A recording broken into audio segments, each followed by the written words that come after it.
कभी सोचा है कि ये जो इतनी सारी कहानियां हैं ये आखिर आती कहाँ से हैं? और क्या हो अगर ये सारी कहानियां एक जैसी ही लगने लगें? तो चलें आज इसी सफर पर निकलते हैं और कहानियों के पीछे छुपे असल राज को जानने की कोशिश करते हैं।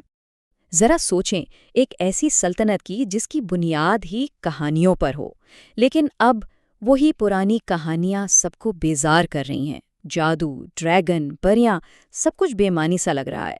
यहाँ तक कि बादशाह सलामत भी बेजारी से कह रहे हैं, बस भाई मैं तो तंग आ गया हूँ। नहीं नहीं, ये सिर्फ बोरियत की बात नहीं थी, ये उससे कहीं ज्यादा गहरा मसला था।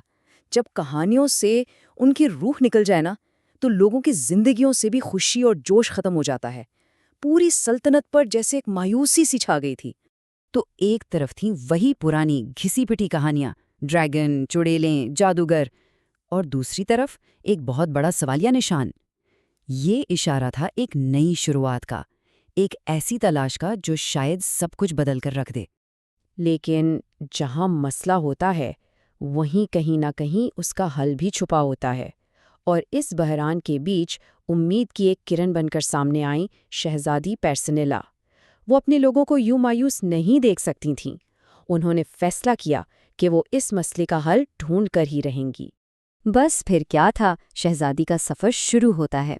वो महल के आरामदेह जिंदगी और महफूज दीवारों को पीछे छोड़कर एक अनजान रास्ते पर निकल पड़ती हैं, एक ऐसी राह पर जो उसे नई कहानियों की तरफ ले जाए।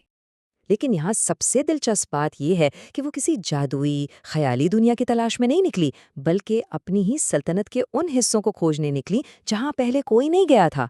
शायद नई कहानियाँ हमारे आसपास ही मौजूद हैं, बस उन्हें ढूंढने वाली नज़र चाहिए। और इसी सफ़र में शहजादी की मुलाकात कुछ ऐसे लोगों से हुई जो दिखने में तो बिल्कुल आम थे, लेकिन उनकी बातों ने शहजादी की सोच को हमेशा के लिए बदल दिया। सबसे पहले उसकी मुलाकात हुई फेबी से, एक ऐसी लड़की जो जंगल में रहती थी और फितरत की जबान खूब समझती थी। फीबी ने शहजादी को सिखाया कि कहानियां सिर्फ किताबों में नहीं होती, वो तो फितरत में बिखरी हुई हैं। परिंदों का गाना तूफान की खबर दे सकता है और दरख्तों पर लगी काई सही रास्ता बता सकती है। मतलब असल कहानियां तो हमारे चारों तरफ हैं, बस हमें उन्हें सुनने की जरूरत है। इसके बाद वो एक बुजुर्ग आदमी से मिली, एक ऐसे दादा जिनके चेहरे की झुर्रियों में गुजरे वक्त की न जाने कितनी ही कहानियां छुपी हुई थीं। बहादुरी क्या है? क्या सिर्फ ड्रैगन से लड़ना ही बहादुरी है? नहीं, इस दादा ने 50 साल पहले जंग के दौरान 400 क्विंटल अनाज छुपाकर एक पूरे गांव को भूख से बचाया था। ये है असल बहादुरी, ऐसी बहादुरी जिसकी कहानियां किताबों में नहीं मिलती। और आखिर में शहजादी की मुलाकात हुई सिल्विया से, एक ऐसी कम्हार जो देख नहीं सकती थी, लेकिन शायद वो दुनिया को हम सबसे बेहतर महसूस करती थी। उसकी कहानी ने तो देखने के मायने ही बदल दिए।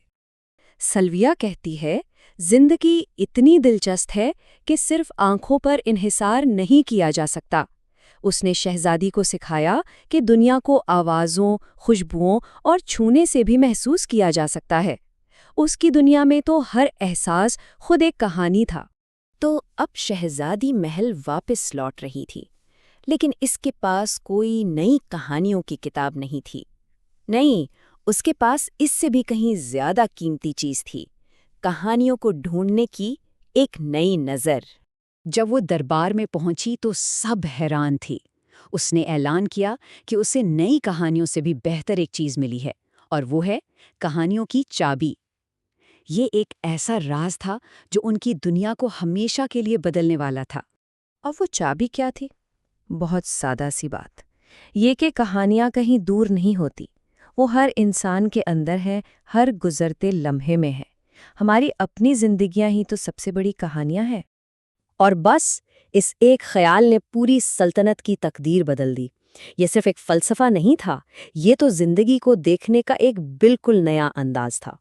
लोगों ने किताबों में कहानियां तलाश करना छोड़ दी और उन्हें एक दूसरे में, अपने काम में और अपनी जिंदगियों में ढूंढना शुरू कर दिया। बोरियत खत्म हो गई और इसकी जगह खुशी और एक दूसरे से जुड़ने के एहसास ने ले ली।